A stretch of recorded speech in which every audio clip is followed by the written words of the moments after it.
നിലവിൽ ഇന്ത്യയിലെ തന്നെ ഏറ്റവും പവർഫുൾ ആയിട്ടുള്ള ഒരു സിംഗിൾ സിലിണ്ടർ ബൈക്കാണ് നമ്മുടെ KTMന്റെ ഡ്യൂക്ക് 390 എന്ന് പറയുന്നത്. ഈ അടുത്തായിട്ട് ഈ ഒരു ബൈക്കിന്റെ BS6 എഡിഷൻ ലോഞ്ച് ചെയ്തിട്ടുണ്ട്. ഇപ്പോൾ ഫീച്ചേഴ്സ് എടുത്ത് നോക്കുന്ന സമയത്താണെച്ചാലും അല്ലെങ്കിൽ ഇപ്പോൾ പെർഫോമൻസ് എടുത്ത് നോക്കുന്ന സമയത്താണെച്ചാലും നിലവിൽ ഇന്ത്യൻ മാർക്കറ്റിലെ പല ട്വിൻ സിലിണ്ടർ ബൈക്കുകളായിട്ടാണ് ഈ ഒരു വണ്ടിയുടെ കോമ്പറ്റീഷൻ എന്ന് പറയുന്നത്. അപ്പോൾ നിലവിൽ ഇന്നത്തെ നമ്മുടെ വീഡിയോ എന്ന് പറയുന്നത് BS6 എഡിഷനിൽ പുതുതായിട്ട് കൊണ്ടുവന്നിട്ടുള്ള മാറ്റങ്ങളും അതേപോലെ തന്നെ ബൈക്ക് വാങ്ങാൻ പ്ലാനുള്ളവർ അറിഞ്ഞിരിക്കേണ്ട ബേസ് ആയിട്ടുള്ള കുറച്ച് ഡീറ്റെയിൽസും കാര്യങ്ങളൊക്കെയാണ്. അപ്പോൾ എന്തായാലും ഡയറക്റ്റ് നമുക്ക് നമ്മുടെ വീഡിയോയിലേക്ക് പോകാം. ഞാനിപ്പോൾ നമ്മുടെ മണ്ണുത്തി KTMന്റെ ഷോറൂമിലാണ് കേട്ടോ. പുതിയ BS6 എഡിഷൻ ഡ്യൂക്ക് 390 ഒന്ന് ടെസ്റ്റ് ഡ്രൈവ് ചെയ്യാൻ വേണ്ടി വന്നതാണ്. അപ്പോൾ ഇതാണ് നമ്മുടെ വണ്ടി എന്ന് പറയുന്നത്. ഒറ്റോട്ടത്തിൽ കണ്ടു കഴിയുമ്പോൾ നമ്മുടെ 250യുടെ അതേ ഷായൊക്കെ തോന്നിക്കെങ്കിലും വ്യത്യാസങ്ങളുണ്ട്. വണ്ടി നിർത്തുന്ന സമയത്ത് ഞാൻ എന്തായാലും പറഞ്ഞുതരാം. ആദ്യം തന്നെ വണ്ടിയിൽ കയറിയിരിക്കുന്ന സമയത്ത് സീറ്റ് ഹൈറ്റിനെ കുറിച്ച് പറയാൻ വെച്ചാൽ പഴയതുപോലെ തന്നെ 830 mm ആണ് സീറ്റ് ഹൈറ്റ്. എൻ്റെ ഒരു ഹൈറ്റ് എന്ന് പറയുന്നത് 5.5. എൻ്റെ ഈ ഒരു ഹൈറ്റ് വെച്ചിട്ട് എനിക്ക് എന്തായാലും രണ്ട് കാലം കുത്തി പൂർണ്ണമായിട്ട് രണ്ട് കാലം കുത്തി നിൽക്കാൻ പറ്റില്ല. അപ്പോൾ 5.5ന് താഴെ ഹൈറ്റുള്ളവർ ജസ്റ്റ് ഒന്ന് ടെസ്റ്റ് ഡ്രൈവ് ചെയ്ത് നോക്കാം. കാലത്തിന് കാര്യങ്ങളൊക്കെ ഒന്ന് കൺഫേം ചെയ്യാം. പഴയതുപോലെ തന്നെ നമുക്ക് 373 cc single cylinder liquid cooled engine തന്നെയാണ് വന്നിട്ടുള്ളത്. 43 bhp പവറും അതേപോലെ തന്നെ 38 Nm ടോർക്കാണ് ഈ ഒരു ബൈക്കിൻ്റെ എഞ്ചിനിൽ പ്രൊഡ്യൂസ് ചെയ്യണത്. ഞാൻ BS6 ആക്കിയതിന് ശേഷം പവറിൽ നല്ല തരത്തിലുള്ള ഒരു മാറ്റം ഉണ്ടായിരിക്കും എന്നാണ് വിചാരിച്ചത്. പക്ഷേ വേറെ പവറിൻ്റെ ഭാഗത്ത് മാറ്റങ്ങളൊന്നും ഫീൽ ചെയ്യണമൊന്നുമില്ല. പിന്നെ ഈ ഒരു ബൈക്കിൻ്റെ സ്പെസിഫിക്കേഷൻസും കൂടെ ഈ ഒരു വീഡിയോയിൽ ഞാൻ വണ്ടി നിർത്തുന്ന സമയത്ത് പറയാം. BS6 എഡിഷനിൽ പുതുതായിട്ട് വന്ന മാറ്റങ്ങളിൽ ഏറ്റവും വലിയൊരു മാറ്റം എന്ന് പറയുന്നത് വണ്ടിയിൽ ഇനി മുതൽ ക്വിക്ക് ഷിഫ്റ്റർ ഉണ്ടായിരിക്കും. ക്ലച്ച് പിടിച്ചിട്ട് ഗിയർ ചേഞ്ച് ചെയ്യേണ്ട ആ ഒരു അവസ്ഥ ഇനി ഉണ്ടായിരിക്കില്ല. നമുക്ക് ഡൗൺ ഷിഫ്റ്റിങ്ങും മാത്രമല്ല അപ്പ് ഷിഫ്റ്റിങ്ങും വരുന്നുണ്ട്. സാധാരണഗതിയിൽ നമുക്ക് ഡൗൺ ഷിഫ്റ്റിങ് മാത്രമാണ് ക്വിക്ക് ഷിഫ്റ്റർ ഉപയോഗിച്ചിട്ട് ചെയ്യാൻ പറ്റുക. ഒരു നിശ്ചിത RPMൽ മാത്രമാണ് നമുക്ക് ഈ ഒരു ക്വിക്ക് ഷിഫ്റ്റ് മര്യാദയ്ക്ക് ഉപയോഗിക്കാൻ പറ്റുള്ളൂ. ചെറിയ RPMലൊക്കെ ഉപയോഗിച്ചിട്ടുണ്ടെങ്കിൽ ചിലപ്പോൾ ഗിയർ ബോക്സിന് പണി കിട്ടാനുള്ള സാധ്യതയൊക്കെ ഉണ്ട്. പിന്നെ എന്തായാലും ജസ്റ്റ് പവറും കൂടെ ഒന്ന് നോക്കാം. 6 ഗിയർ എന്തായാലും നമുക്ക് കാണിക്കാൻ പറ്റില്ല. മാക്സിമം ഓരോ ഗിയറിൻ്റെ ടോപ്പിന് ഞാൻ കാണിക്കാം. പുതിയ വണ്ടിയിൽ ഇത് കാണിക്കണത് എന്തിനാണെന്ന് വെച്ചിട്ടുണ്ടെങ്കിൽ വാങ്ങണവർക്ക് ചെറിയൊരു ഐഡിയ കിട്ടാൻ വേണ്ടി മാത്രമാണ് കേട്ടോ.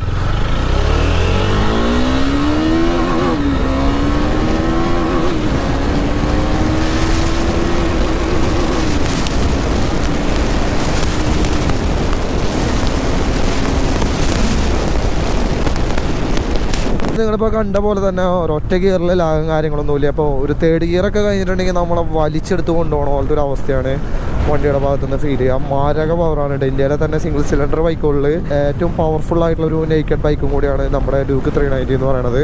നിലവിൽ ഞാൻ BS6 എഡിഷനിൽ ഒരുപാട് ആഗ്രഹിച്ചൊരു ഫീച്ചറാണ് നമ്മുടെ ക്വിക്ക് ഷിഫ്റ്റർ പോലെ തന്നെ ട്രാക്ഷൻ കൺട്രോൾ.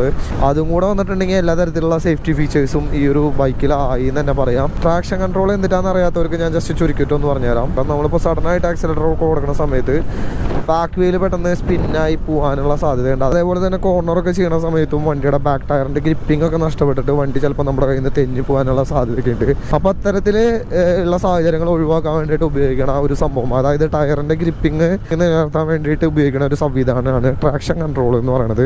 ഇതിന് ഇനി ചുരുക്കി പറയാൻ വെച്ചാൽ ABSൻ്റെ തന്നെ നേരെ ഓപ്പോസിറ്റുള്ള ഒരു പ്രവർത്തനം എന്ന് തന്നെ പറയാം. ഇപ്പോൾ മെയിനായിട്ട് ഇത് എങ്ങനെ വർക്ക് ചെയ്യണമെന്ന് വെച്ചിട്ടുണ്ടെങ്കിൽ ഇപ്പോൾ ബാക്ക് വീൽ ഓവറായിട്ട് സ്പിന്നായിന്ന് ആ ഒരു സെൻസർ തിരിച്ചറിയാൻ വെച്ചാൽ ABSൻ്റെ സെയിം സെൻസറിൽ തന്നെയാണ് ഇതും സെൻസ് ചെയ്യുക. അപ്പോൾ അത്തരത്തിൽ സെൻസ് ചെയ്ത് കഴിഞ്ഞിട്ടുണ്ടെങ്കിൽ എഞ്ചിൻ്റെ ഉള്ളിലേക്കുള്ള എയറിൻ്റെയും അതേപോലെ തന്നെ ഫ്യൂവലിൻ്റെയും അളവ് ആ ഒരു യൂണിറ്റ് ഓട്ടോമാറ്റിക്കലി കുറയ്ക്കും. അപ്പോൾ സ്വാഭാവികമായിട്ടും വണ്ടിയുടെ ബാക്ക് വീല് സ്ലോ ആവും. പിന്നെ ത്രോട്ടിൽ കൺട്രോൾ ചെയ്തിട്ടും അതേപോലെ തന്നെ ഫ്യൂൽ ഇഞ്ചക്ഷൻ കൺട്രോൾ ചെയ്തിട്ടൊക്കെ ഈ ഒരു ഉപകരണം ശരിക്കും വർക്ക് ചെയ്യും. അപ്പോൾ ഡ്യൂക്ക് 390നെ സംബന്ധിച്ചിടത്തോളം നമുക്ക് റൈഡ് ബൈ വയർ എന്ന് പറഞ്ഞിട്ടുള്ള ടെക്നോളജി ഉണ്ട്, ഫ്യൂൽ ഇഞ്ചക്ഷനും ഉണ്ട്. അപ്പോൾ അത്തരത്തിൽ എഞ്ചിൻ്റെ ഉള്ളിൽ വലിയ തരത്തിലുള്ള മാറ്റങ്ങളൊന്നും വരുത്തേണ്ട കാര്യമൊന്നുമില്ല. അപ്പോൾ അതും കൂടി ഉണ്ടെങ്കിൽ സേഫ്റ്റിയുടെ കാര്യത്തിലും വണ്ടി പക്കയാണെന്ന് പറയാം. നിലവിൽ എനിക്ക് അത്തരത്തിലുള്ള ഒരുപാട് അനുഭവങ്ങൾ ഉണ്ടായിട്ടുണ്ട്. ഇപ്പോൾ ചരലിലൊക്കെ പെട്ടെന്ന് ഇങ്ങനെ ആക്സിലേറ്റർ കൊടുക്കുന്ന സമയത്ത് വണ്ടിയുടെ ബാക്ക് ടയർ സ്പിന്നായിട്ട് ഒരു സൈഡിലേക്ക് പോകാം. അപ്പോൾ ആ ഒരു സംഭവം ഞാൻ ഈ ഒരു ബൈക്കിൽ BS6 എഡിഷനിലെ പ്രതീക്ഷയാണ്. പക്ഷേ അത്തരത്തിലുള്ള മാറ്റങ്ങളൊന്നും പുതിയ എഡിഷനിലും വന്നിട്ടില്ല. പിന്നെ എന്തായാലും വണ്ടി ഞാൻ എവിടെയെങ്കിലും നിർത്തിയിട്ട് വണ്ടിയിൽ വന്നിട്ടുള്ള ബാക്കിയുള്ള മാറ്റങ്ങളും കൂടെ പറയാം.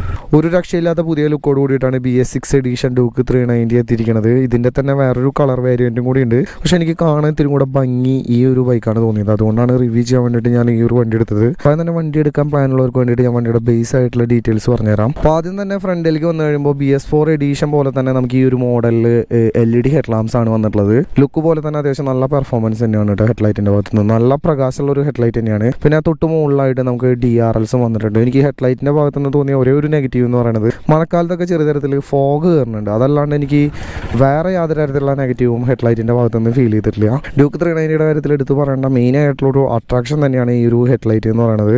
സൈഡിൽ നിന്നൊക്കെ നോക്കുന്ന സമയത്ത് ഭയങ്കരമായിട്ട് സ്ലിം ആയിട്ടുള്ളൊരു ഹെഡ് ലാമ്പ് തന്നെയാണ്. ഇപ്പോൾ സാധാരണ മിക്ക വണ്ടികളിൽ എങ്ങനെയാണെന്ന് വെച്ചിട്ടുണ്ടെങ്കിൽ ഹെഡ്ലൈറ്റിൻ്റെ രണ്ട് സൈഡിലായിട്ടായിരിക്കും ഇൻഡിക്കേറ്റേഴ്സ്. ഡ്യൂക്ക് 390ൽ ഹെഡ് ഹെഡ്ലൈറ്റിന് തൊട്ട് മുകളിലായിട്ടുള്ള ഒരു പാനലിലാണ് ഇൻഡിക്കേറ്റേഴ്സ് ഒക്കെ കൊടുത്തിട്ടുള്ളത്. ബാക്കിലേക്ക് വന്നു കഴിയുമ്പോൾ നമുക്ക് അത്യാവശ്യം നല്ല വലുപ്പം കൂടിയിട്ടുള്ള ഒരു LED ടൈൽ ലാമ്പാണ് ഈ ഒരു മോഡലിൽ കൊടുത്തിട്ടുള്ളത്. ഡ്യൂക്ക് 250ലും ഈ ഒരു സെയിം LED ടൈൽ ലാമ്പ് തന്നെയാണ് കാണാൻ കഴിയുക. അതേപോലെ തന്നെ LED ഇൻഡിക്കേറ്റേഴ്സും ഉണ്ട്. നിങ്ങൾ ഈ ഒരു വീഡിയോയിൽ കാണുന്ന പോലെ തന്നെ ടൈൽ ലാമ്പിന്റെ അടിയിൽ ചെറിയൊരു ഭാഗമുണ്ട്. അതുമാണ് നമ്പർ പ്ലേറ്റും ഇൻഡിക്കേറ്റേഴ്സും കാര്യങ്ങളൊക്കെ വന്നിട്ടുള്ളത്. വല്ലാത്തൊരു ഭംഗി തന്നെയാണ് ടോട്ടലി വണ്ടി എടുത്ത് നോക്കുന്ന സമയത്ത്. ഇപ്പോൾ 2019 കൂടിയിട്ടാണ് ഗ്രാബ് റെയിൽ ഇവിടം വരെ ഒരു പ്രൊട്ടക്ഷൻ ടൈൽ ലാമ്പിന് ഒരു പ്രൊട്ടക്ഷൻ കൊടുക്കുന്ന രീതിയിൽ ഈ ഒരു ഷേപ്പിലാക്കിയത്. ഇനി സീറ്റിന്റെ ഭാഗത്ത് നോക്കുന്ന സമയത്ത് നമുക്കൊരു മീഡിയം സോഫ്റ്റ്നെസ് ഉള്ള അത്യാവശ്യം നല്ല വീതി കൂടിയിട്ടുള്ള സ്പ്ലിറ്റ് സീറ്റാണ് ഈ ഒരു ബൈക്കിൽ വന്നിട്ടുള്ളത്. നമ്മുടെ ഡ്യൂക്ക് 250യുടെ സെയിം തന്നെ 2020ലും വേറെ മാറ്റങ്ങളൊന്നും സീറ്റിന്റെ ഭാഗത്ത് ഫീൽ ചെയ്യണില്ല. ലോങ് റൈഡ് പോകുന്ന സമയത്താണെങ്കിലും അല്ലെങ്കിൽ ഇപ്പോൾ ഡെയിലി യൂസിനാണെങ്കിലും അത്യാവശ്യം നല്ല കംഫർട്ട് തന്നെയാണ് സീറ്റിന്റെ ഭാഗത്ത് നിന്ന് ഫീൽ ചെയ്യുക. ഒരു 500 കിലോമീറ്ററിന് മേലൊക്കെ പോയിട്ടുണ്ടെങ്കിൽ ചെറിയ തരത്തിൽ നിങ്ങൾക്ക് എന്തായാലും ജെൽ ബാഗിന്റെയും എയർ ബാഗിന്റെ ഒക്കെ ആവശ്യം വരും. അത്രമാത്രം സോഫ്റ്റ് ആയിട്ടുള്ള സീറ്റല്ല ഇതിൻ്റെ എന്ന് പറയുന്നത്. ഇപ്പോൾ ജെൽ ബാഗോ എയർ ബാഗോ ഉപയോഗിച്ചിട്ടില്ലെങ്കിൽ നിങ്ങൾക്ക് ബാക്ക് പെയിൻ എടുക്കാനുള്ള സാധ്യതയുണ്ട്. ഇനി ബാക്കിലിരിക്കുന്ന ആൾക്ക് എത്രത്തോളം കംഫർട്ട് ഉണ്ടെന്ന് ചോദിക്കാൻ വെച്ചാൽ ബാക്കിലിരിക്കുന്ന ആൾക്ക് വലിയ തരത്തിലുള്ള കംഫർട്ട് എന്തായാലും ഈ ഒരു ബൈക്കിന്റെ ഭാഗത്തുനിന്നോ അല്ലെങ്കിൽ ഈ ഒരു ബൈക്കിന്റെ സീറ്റിന്റെ ഭാഗത്തുനിന്നോ ഉണ്ടാവാനുള്ള ചാൻസ് ഇല്ല. ഞാൻ മുമ്പ് ഡ്യൂക്ക് 250ൽ പറഞ്ഞ പോലെ തന്നെ ഒരു മാരകമായിട്ടുള്ള ഒരു ഇനീഷ്യൽ പുള്ളിംഗ് ആണ് ഈ ഒരു വണ്ടിയുടെ ആക്സിലേറ്റർ കൊടുക്കുന്ന സമയത്ത് ഫീൽ ചെയ്യുക. ബാക്കിലിരിക്കുന്ന ആൾ ശരിക്കും പിടിച്ചിരുന്നിട്ടില്ലെങ്കിൽ നല്ല തരത്തിൽ തന്നെ തലയിടിച്ച് ബാക്കോട്ട് വീഴാനുള്ള സാധ്യതയുണ്ട്. അത് മാത്രമല്ല നമ്മളിപ്പോൾ അത്യാവശ്യം നല്ലൊരു സ്പീഡിൽ പോകുന്ന സമയത്ത് വണ്ടി ഓടിക്കുന്ന ആൾക്കും ബാക്കിൽ ഒരാളുണ്ടെങ്കിൽ ചെറിയ തരത്തിലുള്ള ബുദ്ധിമുട്ടുകളും കാര്യങ്ങളൊക്കെ ഉണ്ടാവാനുള്ള ചാൻസ് ഉണ്ട്. ബാക്ക് സീറ്റ് മോശമെന്നല്ല പറയണത്, പക്ഷെ വലിയ തരത്തിലുള്ള കംഫർട്ട് മറ്റുള്ള വണ്ടികളൊക്കെ വെച്ച് കമ്പയർ ചെയ്യുന്ന സമയത്ത് വലിയ തരത്തിലുള്ള കംഫർട്ട് ബാക്ക് സീറ്റിന്റെ ഭാഗത്തുനിന്ന് എനിക്ക് ഫീൽ ചെയ്യുന്നില്ല. അപ്പോൾ എൻ്റെ ഒരു അഭിപ്രായം വെച്ചിട്ട് ബാക്കിൽ ഒരാളിരിക്കുന്ന ആളും സോളോ റൈഡാണ് കൂടുതൽ കംഫർട്ട് എന്തായാലും ഫീൽ ചെയ്യുക. ഇനി എന്തായാലും റൈഡിംഗ് പൊസിഷനെ കുറിച്ച് പറയാം. എൻ്റെ ഒരു ഹൈറ്റ് എന്ന് പറയുന്നത് 169 സെന്റിമീറ്റർ ആണ്. അപ്പോൾ എൻ്റെ ഈ ഒരു ഹൈറ്റ് വെച്ചിട്ട് എനിക്ക് നിവർന്നിരുന്നിട്ട് തന്നെ ഈ ഒരു ബൈക്ക് ഓടിക്കാം. അപ്പോൾ വണ്ടിയിൽ കയറിയിരിക്കുന്ന സമയത്ത് നമുക്ക് ആ ഒരു ഹെഡ്ലൈറ്റിന്റെ ഭാഗം അവിടെ ഉണ്ടെന്ന് തന്നെ ഫീൽ ചെയ്യില്ല. തീരെ കാണാൻ പറ്റാത്ത രീതിയിലാണ് അതിന്റെ സ്ഥാനം കാര്യങ്ങളൊക്കെ വന്നിട്ടുള്ളത്. ഇനി സ്വിച്ചുകളെ കുറിച്ച് പറയാൻ വെച്ചാൽ നമുക്ക് എഞ്ചിൻ ഓൺ ഓഫിന് ഒരു സ്വിച്ച് വന്നിട്ടുണ്ട്. തൊട്ട് താഴെയായിട്ടാണ് നമുക്ക് സെൽഫ് സ്റ്റാർട്ട് വന്നിട്ടുള്ളത്. ഫെദർ ടച്ച് ആണ് കേട്ടോ. ഒറ്റ ക്ലിക്ക് ചെയ്തിട്ടുണ്ടെങ്കിൽ വണ്ടി ഓട്ടോമാറ്റിക്കലി പിന്നെ സ്റ്റാർട്ട് ആയിക്കോളും. ഇനി ഇപ്പുറത്തെ സൈഡിലേക്ക് വരാൻ വെച്ചാൽ നമുക്ക്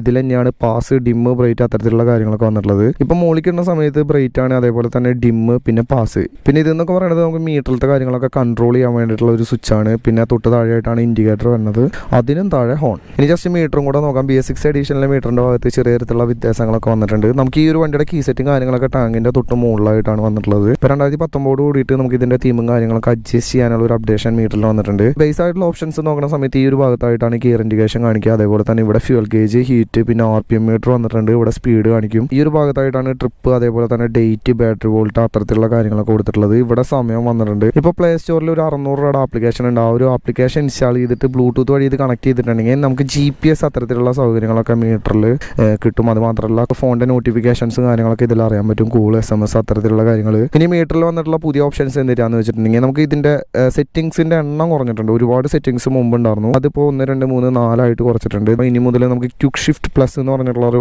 ഓപ്ഷനും കൂടി ഉണ്ട്. അതിപ്പോൾ ഓഫ് ആക്കണമെങ്കിൽ ഓഫ് ആക്കാം, അല്ലെങ്കിൽ ഇപ്പോൾ ഓൺ ആക്കണമെങ്കിൽ ഓൺ ആക്കാം. അപ്പോൾ അതാണ് സെറ്റിംഗ്സിൽ വന്നിട്ടുള്ള പുതിയ ഒരു വലിയൊരു മാറ്റം എന്ന് പറയുന്നത്. ഇതിന്റെ പുറത്ത് കിടന്ന് പറഞ്ഞ ഒരുപാട് ഓപ്ഷൻസ് സെറ്റിംഗ്സിലേക്ക് മാറ്റിയിട്ടുണ്ട്. ബ്ലൂടൂത്ത്, അതേപോലെ തന്നെ display theme, shift light, clock, date, units, language, service, extra function, അങ്ങനെ ഒരുപാട് കാര്യങ്ങൾ കാണാം.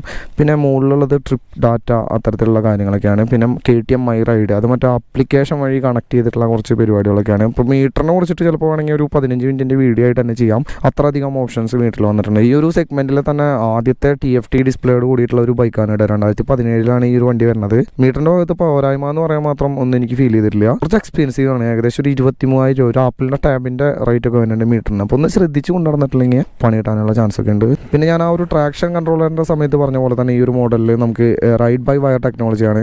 അതായത് ഒരു സെൻസർ ഉപയോഗിച്ചിട്ടാണ് ഇതിന്റെ ആക്സിലേറ്ററും കാര്യങ്ങളൊക്കെ. അതും എടുത്ത് പറയേണ്ട ഒരു കാര്യം തന്നെയാണ്. ഇപ്പോൾ 2020ലും അതിന്റെ ഭാഗത്ത് വേറെ അപ്ഡേഷൻസ് കാര്യങ്ങളൊന്നുമില്ല. ഇനി ജസ്റ്റ് സസ്പെൻഷന്റെ ഭാഗം കൂടെ നമുക്ക് നോക്കാം. ഫ്രണ്ടിൽ നമുക്ക് USD ഫോർക്കും കാര്യങ്ങളൊക്കെയാണ് വന്നിട്ടുള്ളത്. ആ ഒരു ഭാഗത്ത് മാറ്റങ്ങളൊന്നുമില്ല. പക്ഷേ ബാക്കിലത്തെ മോണോഷോക്കിന്റെ ഭാഗത്ത് WP Apex എന്ന് പറഞ്ഞിട്ടുള്ള പുതിയൊരു മാറ്റം കമ്പനി കൊണ്ടുവന്നിട്ടുണ്ട്. ആ സസ്പെൻഷന്റെ പെർഫോമൻസിന് ചെറിയ തരത്തിലുള്ള മാറ്റങ്ങൾ ഇനി ഫീൽ ചെയ്യും. ഇനി ജസ്റ്റ് മൈലേജും കൂടെ പറയാം. ഒരു 22 മുതൽ 28 ഇടയിലാണ് ഈ ഒരു വണ്ടിയുടെ മൈലേജ് എന്ന് പറയുന്നത്. ടാങ്ക് കപ്പാസിറ്റിനെ കുറിച്ച് പറയാൻ വെച്ചാൽ ഫ്യൂൽ ഇഞ്ചക്ഷനോട് കൂടി വരുന്ന ഈ ഒരു ബൈക്കിൽ 13.4 ലിറ്റർ തന്നെയാണ് ടാങ്ക് കപ്പാസിറ്റി. ഇപ്പോൾ ടാങ്കിന്റെ ഭാഗത്ത് വേറെ അപ്ഡേഷൻസ് കാര്യങ്ങളൊന്നുമില്ല. ഡ്യൂക്കിനൊക്കെ വെച്ച് കമ്പയർ ചെയ്യുന്ന സമയത്ത് നമുക്ക് ഇതിൽ മെറ്റൽ ടാങ്ക് ആണ് വന്നിട്ടുള്ളത്. നിലവിൽ നമുക്ക് ഡ്യുവൽ ചാനൽ ABS-ഓട് കൂടിയിട്ടാണ് ഈ ഒരു മോഡൽ വന്നിട്ടുള്ളത്. സൂപ്പർ മോട്ടോ മോഡും കൂടി ഉണ്ട്. അപ്പോൾ പുതിയ മോഡൽ ഡ്യൂക്ക് 250ൽ അത്തരത്തിലുള്ള ഒരു ടെക്നോളജി വന്നിട്ടുണ്ട്. ഇനി മുതൽ നമുക്ക് റിയർ വീലിന്റെ ABS ഓഫ് ആക്കി ഇടാൻ പറ്റും. അത് നമ്മൾ കഴിഞ്ഞ വീഡിയോയിൽ പറയാൻ മറന്നൊരു കേസാണ്. ഇനി ഡിസ്കിന്റെ സൈസ് എടുത്ത് നോക്കുന്ന സമയത്ത് നമുക്ക് ഫ്രണ്ടിൽ 320 mm ബാക്കിൽ 230 ആണ് സൈസ്, ഡിസ്കിന്റെ സൈസ് എന്ന് പറയുന്നത്. ഫ്രണ്ട് ഡിസ്ക് ഒരു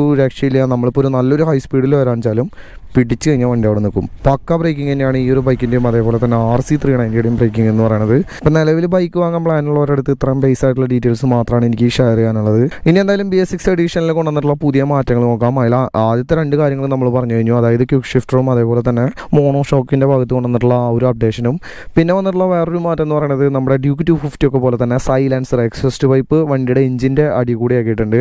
അപ്പോൾ ഇനി എന്തായാലും ഇടത്തെ കാലിൻ്റെ ഭാഗത്തേക്കുള്ള ഹീറ്റിംഗ് കാര്യങ്ങളൊക്കെ ഇനി കുറവായിരിക്കും. ഈ ഒരു വണ്ടിയിലെ ഏറ്റവും കൂടുതൽ ആൾക്കാർ പറഞ്ഞിട്ടുള്ള ഒരു പോരായ്മയാണ് ഈ ഹീറ്റിംഗ്. സിറ്റിയിലൊക്കെ കൊണ്ടുപോകുന്ന സമയത്ത് നല്ല ഹീറ്റിംഗ് ആണ് വണ്ടിയുടെ ഭാഗത്തുനിന്ന് ഫീൽ ചെയ്യുക. അപ്പോൾ അതിൽ ഇനി എന്തായാലും ചെറിയ തരത്തിലുള്ള മാറ്റങ്ങൾ നമുക്ക് പ്രതീക്ഷിക്കാം. പിന്നെ ഇതിൻ്റെ കാറ്റലിറ്റിക് കൺവെർട്ടറിൻ്റെ വലിപ്പമൊക്കെ നല്ലപോലെ കൂടിയിട്ടുണ്ട് കേട്ടോ. ഏകദേശം ഇവിടെ മുതൽ ഇവിടം വരെ അതിന് നീളം കാര്യങ്ങളൊക്കെ വന്നിട്ടുണ്ട്. പിന്നെ വന്നിട്ടുള്ള അപ്ഡേഷൻ കളറിലാണ്. ഇപ്പോൾ നമുക്ക് കാണുന്ന സമയത്ത് ഡ്യൂക്ക് 250 ഒക്കെ പോലെ പെട്ടെന്ന് തോന്നിക്കെങ്കിലും ചെറിയ തരത്തിലുള്ള മാറ്റങ്ങളുണ്ട്. ഗ്രേ കളറിൽ നമുക്ക് ബ്ലാക്ക് അലോയ്സ് ആയിരുന്നു വന്നിരുന്നത്. അത് ഈ ഒരു മോഡലിൽ ഓറഞ്ച് ആണ്. അതേപോലെ തന്നെ ചേസിന്റെ ഭാഗം ബ്ലാക്ക് കളറാണ്, മറ്റേ മോഡലിൽ ഗ്രേ കളറായിരുന്നു. ടാങ്കിന്റെ ഭാഗം എടുത്ത് നോക്കുന്ന സമയത്ത് ഗ്രേ കളറിൽ ബ്ലാക്കും ഓറഞ്ചും മിക്സ് ചെയ്തിട്ടുള്ള ഗ്രാഫിക്സ് ആണ് വന്നിട്ടുള്ളത്.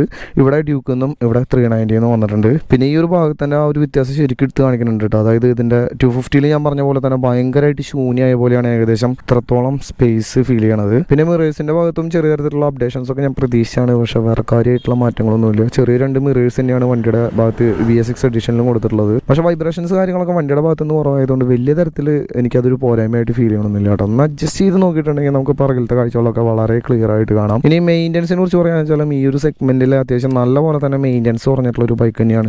ഏകദേശം ഒരു 2500 രൂപയുടെ താഴെ 3000 താഴെ മാത്രമാണ് ഇതിന് സർവീസ് കോസ്റ്റും കാര്യങ്ങളൊക്കെ വന്നിട്ടുള്ളത്. ഇതിന്റെ ഫീച്ചേഴ്സ് ഒക്കെ വെച്ച് നോക്കുന്ന സമയത്ത് ഇതൊന്നും ശരിക്കൊരു സർവീസ് കോസ്റ്റ് ഒന്നും അല്ലാന്ന് തന്നെ പറയാം. കാരണം എന്ന് വെച്ചാൽ അത്രയും പെർഫോമൻസ് ഉള്ള ഒരു ബൈക്കാണ് ഡ്യൂക്ക് 390 എന്ന് പറയുന്നത് ഈ ഒരു പ്രൈസ് റേഞ്ചിൽ. പിന്നെ വണ്ടിയുടെ സൗണ്ടും കൂടെ ഞാൻ കൽപ്പിച്ചു തരാം. വണ്ടിയുടെ സൗണ്ടിൽ എനിക്ക് വലിയ തരത്തിലുള്ള മാറ്റങ്ങൾ വന്നൊന്നും ഫീൽ ചെയ്യണില്ല. ഗിയർ ബോക്സ് ഒക്കെ പക്ക സ്മൂത്താണ് കേട്ടോ. 6 സ്പീഡ് ഗിയർ ബോക്സ് ആണ് വന്നിട്ടുള്ളത് വിത്ത് സ്ലിപ്പർ ക്ലച്ച്. ഒറ്റ ഗിയറിൽ ലാഗ് ഫീൽ ചെയ്യില്ല, അതേപോലെ തന്നെ ടൈറ്റും കാര്യങ്ങളൊന്നും ഫീൽ ചെയ്യില്ല. ആ കൂടെ ഫസ്റ്റ് ഗിയറിൽ ഇടുന്ന സമയത്ത് സ്ലിപ്പർ ക്ലച്ച് ആയതുകൊണ്ട് ഒരു സൗണ്ട് അല്ലാണ്ട് ഗിയർ ഷിഫ്റ്റ് ചെയ്യണ സമയത്ത് വേറെ യാതൊരു തരത്തിലുള്ള അസ്വസ്ഥതകളും കാര്യങ്ങളൊന്നും ഈ ഒരു വണ്ടിയുടെ ഭാഗത്ത് നിന്ന് നിങ്ങൾക്ക് ഫീൽ ചെയ്യില്ല.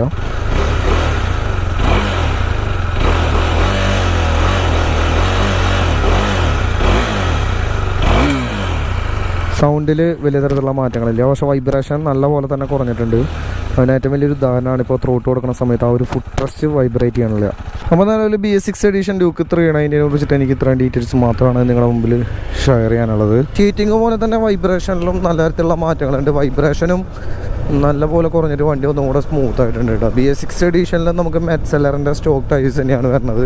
ഇനി മാറ്റം വന്നിട്ടുള്ളത് വണ്ടിയുടെ വിലയിലാണ്. ഏകദേശം ഒരു 6000 രൂപയോളം വർദ്ധിച്ചിട്ട് 3,32,200 രൂപയാണ് ഇപ്പോൾ വണ്ടിയുടെ ഓൺ റോഡ് പ്രൈസ് എന്ന് പറയുന്നത്. പക്ഷേ ഈ ഒരു പ്രൈസിന് ഈ ഒരു വണ്ടി ഉണ്ടോ എന്ന് ചോദിക്കാൻ വെച്ചാൽ ഒരു ഡൗട്ടും വേണ്ട. ഈ ഒരു പ്രൈസ് റേഞ്ചിൽ കിട്ടാവുന്നതിൽ വെച്ചിട്ടുള്ള പക്ക ഒരു വാല്യൂ ഫോർ മണി ആയിട്ടുള്ള ഒരു വണ്ടിയാണ് നമ്മുടെ ഡ്യൂക്ക് 390 എന്ന് പറയുന്നത്. ഒരുപാട് ഫീച്ചേഴ്സ്, അതായത് പ്രീമിയം ബൈക്കുകളിലും മാത്രം കണ്ടുവരുന്ന ഫീച്ചേഴ്സ് ഒരുപാട് ഈ ഒരു മോഡലിലും KTM കൊണ്ടുവന്നിട്ടുണ്ട്. അതൊരു ബിഗിനർ ഫ്രണ്ട്ലി ആയിട്ടുള്ള ബൈക്കാണെന്ന് ചോദിക്കാൻ വെച്ചാൽ അങ്ങനെ ചോദിക്കണത് തന്നെ മണ്ടത്തരാണ്. കാരണം എന്ന് വെച്ചാൽ അത്യാവശ്യം ഒരു 250 cc ഒക്കെ ഉപയോഗിച്ചവർക്ക് മാത്രമാണ് ഈ ഒരു ബൈക്കിൻ്റെ സ്പീഡും കാര്യങ്ങളൊക്കെ കൺട്രോൾ ചെയ്യാൻ പറ്റുള്ളൂ. പിന്നെ മാക്സിമം ഒരു 18-20 വയസ്സിലൊന്നും ഈ ഒരു വണ്ടി എടുക്കാണ്ടിരിക്കുക. റോട്ടിൽ എന്നാണ് നിങ്ങൾക്ക് മെല്ലെ ഓടിക്കാനുള്ള, അല്ലെങ്കിൽ ഇപ്പോൾ റോഡ് കണ്ട് അറിഞ്ഞ് ഓടിക്കാനുള്ള മെച്ചൂരിറ്റി അന്ന് മാത്രം ഈ ഒരു ബൈക്ക് എടുക്കാൻ ശ്രമിക്കുക. മര്യാദയ്ക്ക് ഓടിക്കാൻ അറിയാണ്ട് വെറുതെ പവർഫുള്ളായിട്ടുള്ള ഒരു ബൈക്ക് വേണം എന്നുള്ള ആഗ്രഹത്തിലൊക്കെ ഈ ഒരു വണ്ടി പോയി എടുത്തിട്ടുണ്ടെങ്കിൽ ഒന്നല്ലെങ്കിൽ ബൈക്കിൻ്റെ കാര്യം തീരുമാനവും അല്ലെങ്കിൽ നിങ്ങളുടെ കാര്യം തീരുമാനവും. ഇപ്പോൾ പരമാവധി നിങ്ങൾക്ക് ഈ ഒരു വണ്ടി കൺട്രോൾ ചെയ്യാനുള്ള ഒരു ശേഷി ആയെന്ന് നിങ്ങൾക്ക് തോന്നുന്ന സമയത്ത് വണ്ടി എടുക്കാൻ ശ്രമിക്കുക. അപ്പോൾ നിലവിൽ BS6 എഡീഷൻ ഡ്യൂക്ക് 390 കുറിച്ചിട്ട് എനിക്ക് ഇത്ര ഡീറ്റെയിൽസ് മാത്രമാണ് നിങ്ങളുടെ മുമ്പിൽ ഷെയർ ചെയ്യാനുള്ളത്. ഇപ്പോൾ അത്യാവശ്യം പവർഫുൾ ആയിട്ടുള്ള മെയിൻ്റെനൻസ് കുറഞ്ഞിട്ടുള്ള ഒരു വണ്ടിയാണ് നിങ്ങൾക്ക് ആവശ്യം. നിങ്ങൾ അത്യാവശ്യം ലോങ് റൈഡൊക്കെ പോണതാണ്. നിങ്ങളുടെ ബഡ്ജറ്റ് എന്ന് പറയുന്നത് 3.5 ലക്ഷം രൂപയുടെ താഴെയാണ് വെച്ചാൽ നിങ്ങൾക്ക് ഒരു ഡൗട്ടും ഇല്ലാണ്ട് വേണമെങ്കിൽ കണ്ണടച്ച് വാങ്ങാൻ പറ്റിയ ഒരു വണ്ടിയാണ് നമ്മുടെ KTMൻ്റെ ഡ്യൂക്ക് 390 എന്ന് പറയുന്നത്. ഇടക്കണ കാശിനെ ഒരിക്കലും നിങ്ങൾക്ക് ഈ ഒരു ബൈക്ക് നഷ്ടമായിട്ട് തോന്നില്ല. അപ്പോൾ ഞാൻ ഈ വീഡിയോയിൽ പറഞ്ഞ പോലെ തന്നെ അത്യാവശ്യം നിങ്ങൾക്ക് റോട്ടിൽ ഓടിക്കാനുള്ള ഒരു മെച്യൂരിറ്റി ആയിരുന്നു നിങ്ങൾക്ക് സ്വയം തോന്നുന്നുണ്ടെങ്കിൽ ഒരു ഡൗട്ടും കൂടാണ്ട് നിങ്ങൾക്ക് ഈ ഒരു ബൈക്ക് വാങ്ങാം. ഇനി നിങ്ങൾക്ക് സെയിൽ സംബന്ധിച്ച് എന്തെങ്കിലും ഡൗട്ടുകളും കാര്യങ്ങളൊക്കെ ഉണ്ടെങ്കിൽ ഇവിടെ തൃശ്ശൂർ KTM മണ്ണുത്തിയിലുള്ള എൻ്റെ ഒരു കൂട്ടുകാരൻ്റെ നമ്പർ ഞാൻ ഈ ഒരു വീഡിയോൻ്റെ താഴെ ഇട്ടിട്ടുണ്ട്. അപ്പോൾ നിങ്ങളുടെ ഡൗട്ടുകളും കാര്യങ്ങളൊക്കെ വിളിച്ച് ക്ലിയർ ചെയ്യുക. അപ്പോൾ നമ്മുടെ ഇന്നത്തെ ഈ ഒരു ചെറിയൊരു വീഡിയോ എന്ന് പറയുന്നത് ഇത്രയേ ഉള്ളൂ. ഇപ്പോൾ ഈ ഒരു വീഡിയോ നിങ്ങൾക്ക് ഇഷ്ടപ്പെട്ടു എന്ന് വിചാരിക്കണോ? അങ്ങനെ ഇഷ്ടപ്പെട്ടെങ്കിൽ മറക്കാണ്ട് ലൈക്ക് ചെയ്യുക. അപ്പോൾ എന്തായാലും അടുത്തൊരു വീഡിയോയിലാണ്. ശരി.